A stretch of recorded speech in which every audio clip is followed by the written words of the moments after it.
Well, the queen herself has arrived. The queen herself has arrived. So, lady, I hope you are ready. This is a good time to just take a little bit of a moment for yourself. I mean, we've had all day, we've been learning, we've been talking, empowering one another, and sharing great gems and nuggets. But this is a good time for us to just kind of sit back for a little bit, gain some additional knowledge, and talk about what's the tea. So, it is my pleasure to introduce to you Miss Ella Williams, named by NBC4 in 2022 as the Queen of Tea Time. Ella Williams is the owner of the social enterprise Posh Tea Time Company, a luxury mobile tea room, tea time caterer, and online tea boutique. She is also an expert in tea ceremonies and etiquette consultant. With a background in sales and information technology, her career spans over several industries, including retail, banking, fintech, and healthcare. Born in 1983 to a mother diagnosed with severe schizophrenia, Ella and her younger sister spent their childhood in and out of the Ohio foster care system, homeless shelters, and park benches before returning to Huckleberry House at age 16 and becoming ward of the state.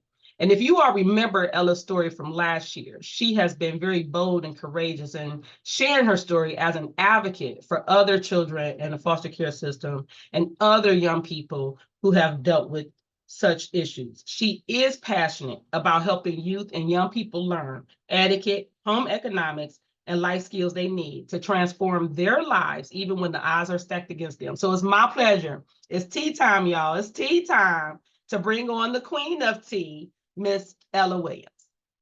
Good Give her afternoon. love. Thank Give her our you love. so much. Can you hear me? Is making sure I have a good signal. Okay. Wonderful. I'm really excited. First of all, I'm like, must say, everyone looks absolutely amazing. I just want to say it's a fabulous, fabulous group. So I'm really excited to be here to talk to you today. I have like a brief presentation that I will go over, just talking a little bit about the history of afternoon tea, about what we do at Posh Tea Time Co., our social mission. Yvonne, thank you so much for allowing me to be here and presenting the information and the guests to your guests. And also, I want to confirm: does everyone have their Posh Tea Time Co. tea sachet, your etiquette card in front of you, and your brochure? Fantastic. So, if you don't mind, if you pull up your brochure, one moment, I'm going to just grab that right here. If you pull up your brochure, inside of that folded brochure is a card. That's the etiquette card. And the tea time etiquette is I'll go over a list of do's and do nots, I would say, of afternoon tea. And then I'll get into the presentation a little bit about the history of tea. Actually, you know what? If you don't mind, if I can share my screen, I'll start with the presentation and then we'll go over some of the etiquette. Fantastic.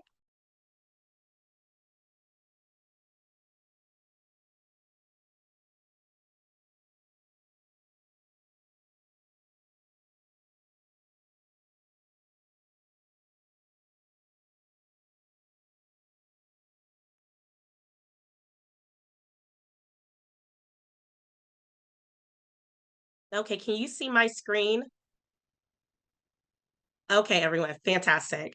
So I'll talk a little bit about the history of afternoon tea and a little bit about our business. So first of all, as Yvonne mentioned, I am the owner of Posh Tea Time Co., and we are a social enterprise and mobile tea room that specializes in bringing vintage china, crystal, cutlery, food, and tea to people's homes or venue, and they get this luxury tea time experience that they may not have been able to experience otherwise. One thing about Central Ohio and Columbus, we don't have a five-star hotel in Central Ohio. So out of all of the hotels that we have, not one of these hotels, fine hotels, is a five-star. So typically what you would experience at a five-star hotel is a elevated, opulent tea time experience where you're getting white glove butler tea service. And that's what we provide at Posh Tea Time Co. You're literally having someone that is going to go over the tea preparation ceremony with you, and as well as you're getting the white linen service. You're getting really high quality food, and that's what we do at Posh Tea Time Co. So I'll go over a little bit of that. And then also, we do have a social mission. Our social mission is we partner with nonprofits, state funded agencies, and we teach home economics, etiquette, and life skill classes to at risk youth. And we also are getting ready to expand our programming to teach adults as well. So I know Yvonne mentioned this as well, is that I did go to London last year, and I obtained my certification as an international etiquette and protocol consultant, and that was exciting. I got to compete in a pitch competition, two pitch competitions last year. One, I placed first place, and I was able to win $15,000, and I used those funds to be able to go get my certification so I could begin giving more programming for adults and expanding that. Thank you. And so that was something I really wanted to bring that information and that knowledge back to Ohio. And it's also, I mean, how many times have we all been in a room where we may not know the etiquette in regards to dining, or who do we introduce who to whom in what order? And so being able to have someone that can actually tell you these things instead of you kind of, making a lot of mishaps, that is so crucial in regards to being building confidence for youth and adults. So that's a little bit of our history. We launched in April of 2021, actually on April Fools. I didn't think anyone was going to take this business serious. I thought it was a joke. And I was like, okay, I'm literally bringing tea parties to people's home who was going to actually book this service. But people actually were really interested in it, and they fell in love with it. So I just talked to you a little bit about the history of Posh Tea Time Co. And I do want to talk to you a little bit about today, the origins of tea tradition, as well as the cultural significance, and also the role that it played in in a few resistant movements. So we'll talk about that today. So tea has an immensely long history. It predates, actually originated out of China. So a lot of people don't know this, but the actual correct name for tea, it actually originates from the Camellia sinensis plant, which actually originated in China. And so, a part of the whole Silk Road and commerce trade, tea began being introduced to a various variety of different cultures, all the way down through Europe into Africa. And so, with that knowledge and the tea traditions being shared worldwide, people began falling in love with the flavor that tea presented, because back in those days you didn't have a lot of options when it came to beverages, right? You had your water, and that was it. And then tea became this revolutionary item and beverage that changed the food and beverage industry. And so tea is immensely popular. It's actually one of the top drinks or beverages wide still to this day. Even though we have sodas and we have limeades and we have, so many other varieties, tea was the originator. And I would say that tea was a pioneer for all of the other beverages to follow. So here we say it dates back to ancient China, and it was used for medicinal purposes. There is a story that actually says that one of the emperors was drinking tea, where at that time you would drink tea out of a bowl, a small bowl. The original teacup had no handles, and he was sitting and he was drinking his water, and he was by a tree, and one of the leaves flew into his teacup, and it steeped in the warm water, and that is the rumor, that is how tea was discovered. So, and then if you know anything about tea, it usually, once you get into African history, tisanes, which is another term for tea that does not come from the Camellia sinensis plant. It actually comes from herbs as well as dried fruit. Tisanes were used for medicinal purposes as well, all about healing the body, being all about the restorative properties. And so we in indigenous cultures around the world, from the Mayans, Native Americans, they all participated in the tea traditions and tea ceremonies in their own cultures. Okay, so now we can talk about tea coming to Europe. So tea was introduced in Europe in the 17th century, and it was a luxury for the aristocrats to be able to have tea. So this was not something commoners would drink. This was actually something that only the aristocrats and royal people that were a part of the royal court would actually be able to enjoy, afford and enjoy. And so it quickly gained proper popularity amongst the aristocrats. And so, with that, of course, as we know, as things become popular, the price starts to decrease a little bit, or the quality decreases. So, the thing that I'm going to mix in a little bit more tea knowledge is that the thing about really high quality loose leaf tea is that loose leaf tea is going to be your best type of tea because that tea leaf is whole. It's not broken in. Today, when you go into a grocery store, and typically, if you experience even the tea sachet that you've gotten today, it's still a premium quality, but it's not going to be as strong, and the flavor is not going to be as impactful as it would be with a loose leaf tea because the tea leaves have been broken and crushed.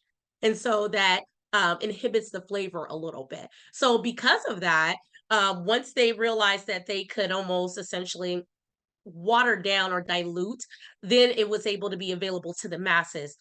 With tea sachets at that time, people would take the dry leaves and they would either use a tea strainer such as this and a tea bowl and I will show how to use this to actually strain the tea leaves and prevent them from going into the teacup. So it quickly gained popularity. And then by the 18th century, tea drinking had become a common social activity among the British elite. So we'll talk about that a little bit more as well, how the tea actually how it actually was introduced to the elite. So moving on, we'll talk about the Duchess of Bedford. She was the Duchess of Bedford, she was a part of the royal court. So her name was Anna Russell, and she is a key figure in the history of afternoon tea. Anyone will say pretty much that she was the inventor of afternoon tea, unknowingly, unwittingly. And so the Duchess of Bedford, she back in those days, when you had your staff, you had your butler, you had your chef, you had your cook, they would have to have someone go and procure the food, the meat. Oftentimes, you would have a hunter or a local farmer that had to slaughter that meat and that fresh meat. And cooking the food was an all day event. Preparing and cooking those meals, dinner often didn't occur until almost 8 p.m., 9 p.m. in the evening. So imagine wearing a tight corset all day long and you're starving and you want something to eat. You don't have a refrigerator. Refrigeration wasn't a thing at that time. And so the Duchess actually made this. She's credited with popularizing the concept of afternoon tea because she would have that really like sinking feeling or basically be hangry in the afternoon. And so she made a request to her chef, I need something in the afternoon to sustain me. And she would have them bring her a tray of sweets, something that was easy, didn't need refrigeration. And she would also ask for a pot of tea. And so this became her midday afternoon ritual. Afternoon tea is usually between the hours of 1 to 4 p.m. typically. And so those were the hours that she would get that feeling. And so, of course, what do royal women do during that time when you don't have Netflix, you don't have a smartphone? You want to gather and you want to know what's happening about the town. You gossip with your friends. And so she began inviting the ladies in her circle over for afternoon tea. That is how the origin of how afternoon tea began. And so even into this day, we will see women gathering and you're talking and you're conversing, and it is a way to honor that tradition of gathering. So that is a little bit about how that was introduced into royal society. So, afternoon tea in England is still a huge part of English culture even till this day. So, I will say, let me say that high tea and afternoon tea are not the same thing. So high tea is actually a meal that you would actually have at a lower table, almost at like the table that I'm sitting at today.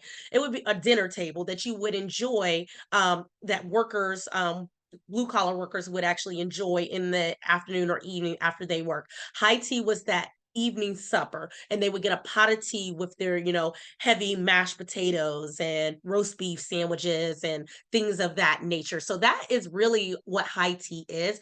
Although in America, we do use it synonymously with afternoon tea, albeit it's not correct. So if you go to England, you will be looked at a little strangely if you refer to it as high tea. It is afternoon tea. So afternoon tea is again that tea from about one. It can be, we say 3 to 5, 1 to 5 p.m. But here on my screen it has 3 to 5 p.m. I don't really see people doing afternoon tea honestly later than 4 p.m. So 1 to 4 p.m. is probably going to be when you see people enjoying afternoon tea, mostly here in the States and even in England because people are leaving work. And I do want to also talk about afternoon tea as well is the tea where you get the 3 courses. You're going to start with your assorted tea sandwiches, then you get your scones or your scones. It can be scones or scones pronounced in English. Or and then you'll get your third tier, which is usually your assorted pastries, your chocolates, all of those delicious goodies that you see in all the films. And I know I'm like talking quite a bit.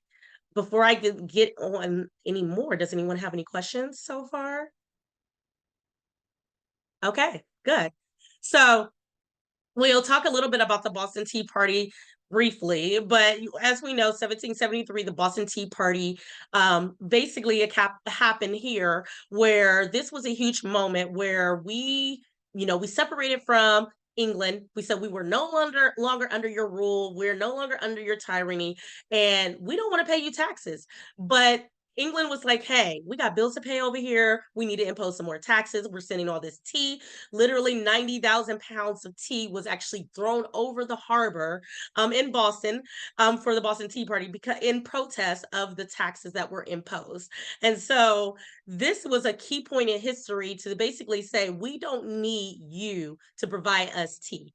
We're at this point, we can get tea at this point, tea had been introduced into the islands and had been Camilla sinensis is very it's very versatile in that it needs to grow in a very warm climate. So we already had from the slavery movement, we already had occupation there in the islands, and so we're like, okay, we can get tea elsewhere. We don't need to get buy your tea, and so that for a little bit, Americans were paying a higher premium for tea, and it was again a luxury during that time. So let me go. I think I went back too far. Okay. So when we talk about tea in America, we talk about the emergence of tea rooms in America. When we think about tea history in America, if I go back and we talk about slavery, oftentimes during slavery, the slave owners would actually have tea time ceremonies, and they would usually celebrate on Valentine's Day. So Valentine's Day, that's when oftentimes those slave owners or masters, they would actually host in their home with the very finest bone china that they could get because they wanted to impress everyone in their circle in high society. And they would get the very bone china is very delicate and it can break easily. So oftentimes after the tea party, there would be china that was broken. And so what would happen is that that broken china or tea would be given to the slaves. So when we talk about Black history and we talk about the tea time experience, we did participate in the tea time experience. We also participated in the tea time experience and ceremonies of, again, once we talk about how we use tea and we use herbs for medicinal purposes back in Nigeria as well as Ghana and some of the more coastal cities, you would see a lot where you can have that environment where you can have a lot more fruits that would grow and you would dry those out and turn those into a tea. So but in Black American history, tea time, that experience began with slavery and it continued. So we'll talk about, I'll go a little bit further. I have a couple more slides where we'll talk about Black women in particular, about how we galvanized and we worked together and we played a significant role in creating our own tea rooms. We weren't able to get into those all white tea rooms. And so we created our own tea rooms, became, of course, the entrepreneurial spirit that we all love of a Black woman is like, making something out of nothing and being able to create a space that people can have an elevated experience regardless of their color. So, and then also we'll talk a little bit about the civil rights movement, how we use the tea time experience to provide a gathering space and community and to help men in the civil rights movement be able to galvanize and really be able to uplift the movement. Okay, so we'll talk a little bit about the Black tea rooms again. So, one Black-owned tea room, such as Aunt Dinah's Kitchenette chain, it served as a hub of social and political activism in the early 20th century. And again, these spaces provided opportunities for African Americans to gather, organize, and resist systemic oppression. So here are some pictures, even here, of one of the first tea rooms, and there was a reception room, there was a private dining room. These were often held in old Victorian homes, and they would be converted into a tea parlor or a tea room. So it really was an experience. As you can see here in these black and white photos, you had the white tablecloths, you had the linens. If you think about even the train cars back in the days, those also you would have an afternoon be able to, if you could afford to sit in the dining car, then you would be able to have that afternoon, that elevated afternoon tea experience even on a train. Excuse me. So tea rooms, again, they played a role in the role for the fight for the rights of Black Americans and providing a space. And as you can see, I just love this photo. I have this, I keep this photo on my desktop as a reminder of how far, like how Black women would make afternoon tea or any experience to go to, like, let's say a Lazarus or any type of department store where you could actually get an afternoon tea experience, and they would dress in their Sunday's best in their finest garments. And it was a whole experience. You literally can, even down to the hosiery, making sure that your hosiery was perfect, you had no runs in it, and you had to be decked out. So I think we could all probably think about our mothers or our grandmothers and that old tradition of like, you better not go outside looking any kind of way. And so showing up for afternoon tea, showing up for any dining experience in your Sunday's best is always a must. And it just elevates the experience, not only for you. I tell people always that etiquette is not just about respect for yourself, but respect for others. And so showing up in your best makes the experience elevated for everyone that's in the room or nearby. Okay. And so here at Posh Tea Time Co., we honor this rich history. We're celebrating this history, the diversity, and we're also celebrating the idea that women can gather around afternoon tea. We are a Black-owned and Muslim-owned tea room, if you couldn't tell, and we strive to create a welcoming space for all. So we're really excited to be here today.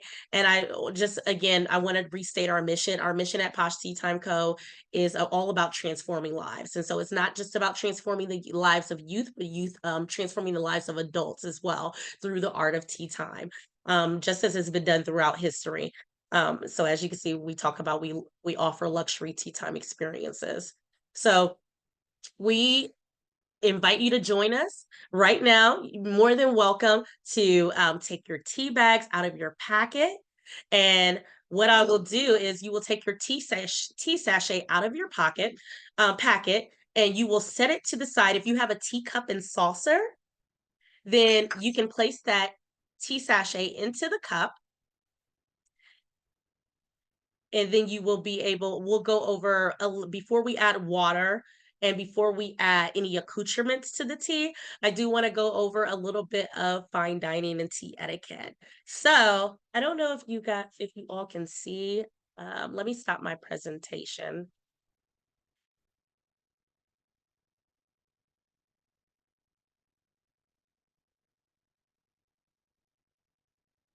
And before I continue, did anyone have any questions before I get into the tea time etiquette?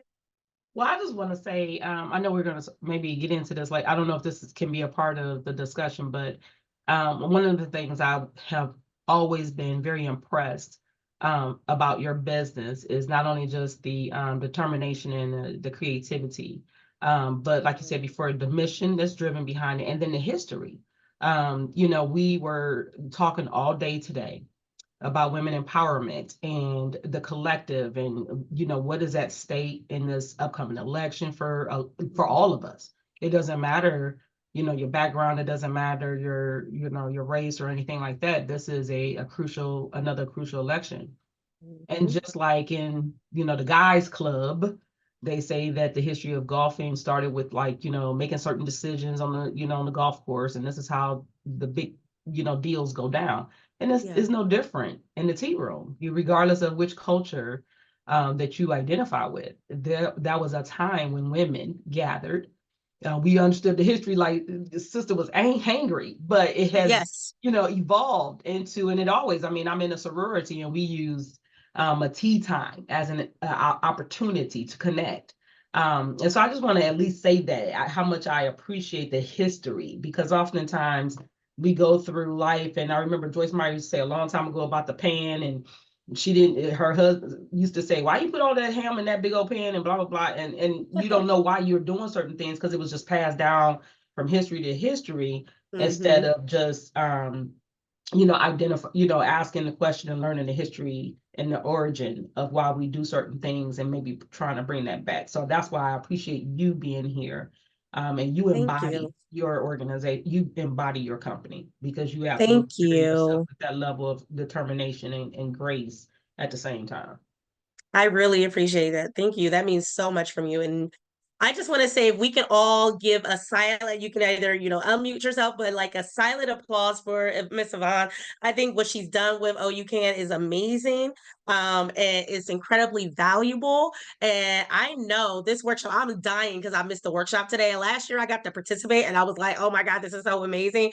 And this year I'm a little sad it's not in person, but this is so incredible. This is what we need. And really, I really believe women uplifting women. And like you said, the tea room and the art of afternoon tea itself is a way for women. We get together, we talk. We're actually always usually the originators, the planners, the assistants, but we usually go back, and who's going back to the men and telling them, well, you need to do this after we had, because I talked to so and so, and this is what we need to do if we want to make this move. So I am a firm believer that women not only are great and amazing leaders, but we're also great at pushing other people to be great in general, men and women.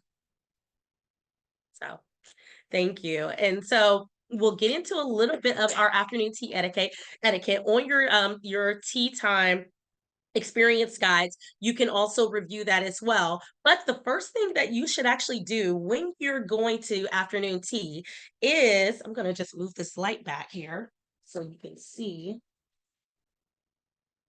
it. Now, is you're going, if you have a napkin, or even if you don't, you can follow along. The proper thing is to place your napkin on your lap. But the thing that you want to do is actually fold that. So you can either fold it horizontally, such as this, and you can make it like a kangaroo pouch and have that opening facing towards your lap. And the reason you want to do that is because, and whether you do it diagonally as well, if you decide to do the diagonal method and fold that, you want to have that opening facing towards you, because afternoon tea is a finger experience. You're using your hands. And so with afternoon tea, if you're getting any oil residue from your tea sandwiches or from your scones, you want to make sure that you're able to wipe that off and then keep that hidden, because a lady never airs her dirty laundry, right? So we don't want people to see our stained napkin. We don't want them to see our lipstick everywhere smudged. We don't want to see our makeup after we've, dabbed around our lips. We're going to keep that very discreet and place that on our lap. That's the first thing that you should do at the table. And so also, I'll talk a little bit about the accoutrements we have here as well. So you have your teacup and your saucer, and you usually also have a demi-tasse spoon. The demi-tasse spoon is going to be a smaller spoon, often smaller than a teaspoon. Let me pull, I have a table tray set up right here. Let me pull the tools here. Okay. So you have your demi-tasse spoon, which is a very small spoon. It always goes on your teacup. Your handle is going to be facing the right-hand side. Teacup and saucer, your handle should always be facing the right, and your demi-tasse spoon handle will also be facing the right behind the teacup. always place it back behind the tea saucer when not in use. We're not leaving it in our cup, standing up. So the way that you hold your teacup is that you're going to use your thumb and your index finger to pinch your teacup. You will pinch through the handle, and you can use your other 3 supporting fingers to support the handle under the teacup. So one of the things I want to let you know, this set in particular is a English set made in England from circa 1964. We have a huge collection, thousands of pieces of vintage china, and I love the history of vintage china. But this particular set was made in England, and what you'll notice often, whether it's a English set or a Japanese tea set, or even an Americana tea set, you'll see on the inside there is actually a rose or some type of flower or a pattern that is similar to the outside of the teacup. That is a reminder, it's always going to be on the opposite side, to keep your handle to the right. That way you're able to see that piece of art as you're zipping your tea. Okay. And so I want to also let you know that your teacup and your saucer are married. They're husband and wife.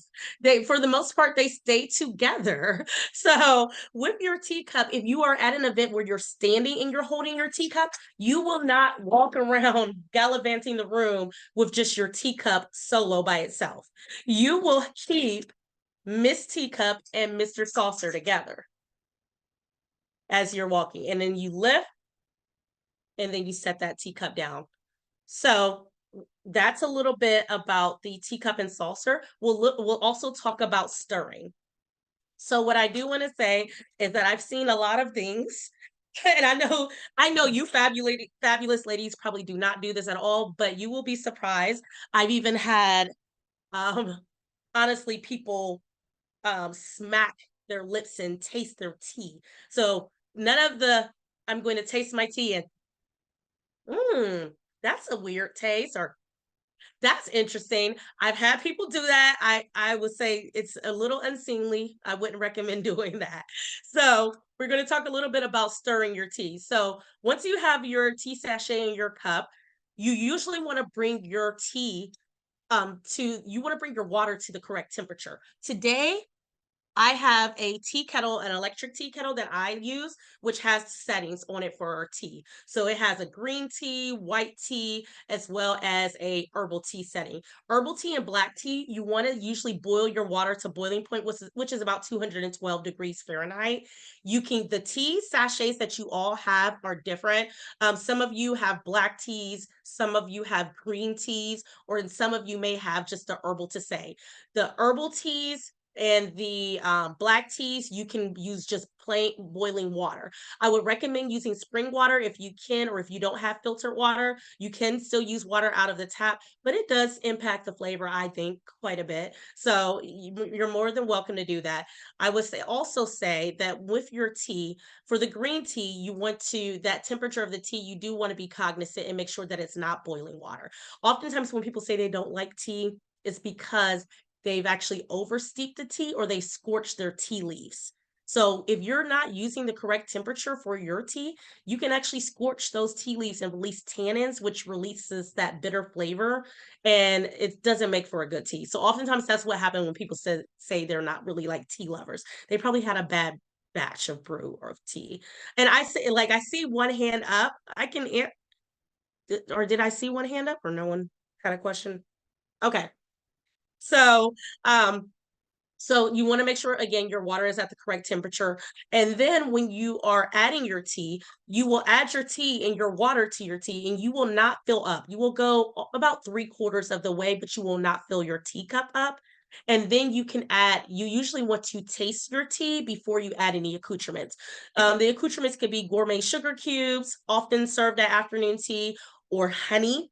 Honey is more of an American thing. You will find in a traditional English tea room in England itself, they often don't use honey. You have to ask for it. But in America, oftentimes at the table, you will find the sugar cubes and the honey at the table. So you will add your water to your tea, and then with your tea bag in the cup, you want to actually let that steep for if it's a black or herbal tea, you want to let it steep for about 3 to 5 minutes. If it is a If it is a green tea or a white tea, you don't want to steep it any longer than 2 minutes. That's my recommendation. And you would remove that tea bag. You don't want to leave your tea bag in your cup. So do not leave your tea sachet in your cup. You will just put it discreetly behind your teacup on the back of your saucer where your spoon resides. You're not going to be picking the tea bag up and squeezing it. None of that. You just simply place it behind your teacup. Now, when it comes to actually and when it actually comes, I think someone just, I can't see the chat, but I think somebody said, I've been doing something wrong. But it's okay. We're learning. Now, when you're actually adding your accoutrements, let's say you're adding honey or you're adding sugar cubes to your tea, you are going to be stirring your tea. We're not doing this. Can you hear that? We're not clinking. Afternoon tea is a relaxing experience. This is an experience where you're enjoying the calm. You've come to get away. You want to converse. You want to have a good time. You're going to stir your tea or add your accoutrements in and stir your tea either 12 to 6 or 3 to 9. So looking at a clock, you would just go back and forth and use the slight ripples in your water to actually stir the accoutrements into the tea. Now, when we're talking about adding additional accoutrements to the tea, let's say there's lemon on the table. I'm gonna ask you guys a question. If there is lemon on the table and you have a green tea or a fruit tea, should you add lemon or milk to your tea? Anyone want to raise their hand? Well, I've been doing everything wrong anyway. So I will be It's happy to okay. confess that yes, I probably would. I would. I've seen it all. So with your green tea, it is more than permissible to add a lemon to your green tea. Now, where it gets a little iffy of adding any like milk or lemon, you don't want to add milk to your fruit teas. So your fruit teas, your tisanes, any tea that might that has like it's just all herbal. You don't want to add milk to it because oftentimes it has lemon or anything like that, and it will actually cause the milk to curdle because of the acidity. So nobody wants to have the bubble guts at afternoon tea. So I would highly recommend that you avoid adding cream to your herbal teas, and even to your green tea. It is not good form, especially in Asian cultures, to add cream or milk to your green teas. That's a little trivia. So, also at afternoon tea, you may be giving with your teapot, there are a couple of different options that occur. So, if you're at a fine tea room, they're going to use loose leaf tea. They're not using tea sachets. They're not using tea bags. If you go to a tea room and they're using tea bags or tea sachets and they're putting them in the teapot, that's a no-go. That's not something you would experience at a fine establishment. Maybe at a casual eatery, yes, okay. But with your fine teas, you're going to actually have one or two things. What we personally do at Posh Tea Time Co. is we have a infuser that goes into the teapot. We place the loose leaf in. We actually time the tea and steep it for you, and then we remove that infuser out, and then you don't have loose leaf teas floating in your tea, because oftentimes if you leave those loose leaf teas, the Camilla senses in there, it can oversteep and again scorch the leaves and again make the tea over time bitter. So we often recommend removing those tea leaves out of the teapot. So we will use a diffuser, and then you won't have any tea leaves. Now, at some tea rooms, they may think that you're going to consume your tea quite fast, and they may leave those tea leaves in there. In traditional teapots, they often did not have anything at the spout to actually block the tea leaves from coming out of the mouth of the teapot. What would actually happen is that you would use a tea strainer and tea bowl.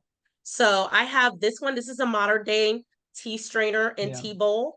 And this is a drip bowl to actually catch the drippings from the tea leaves. So in some instances, if you go to a fine dining tea room, that tea is going to be poured into here, and then it's going to be, the leaves are going to fall into the strainer, and then you're going to have this over your teacup.